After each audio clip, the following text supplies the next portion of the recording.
Anong...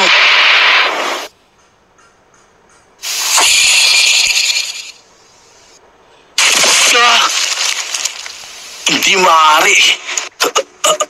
Napakalakas na ng ginawa kong pag-atake. Pero... ano ang bagay na yun?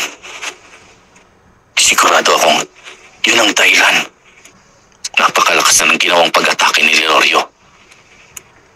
Kahit na sino, mahirapang makaligtas sa pag-atake na yun. May kapangyarihang bumalot sa kanya. Yun ang dahilan kaya siya nakaligtas sa pag-atake ni Lilorio.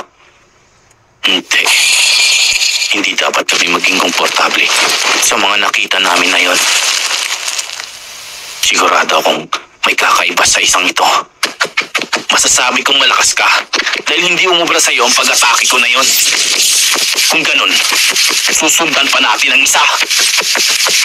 Kung hindi pa rin,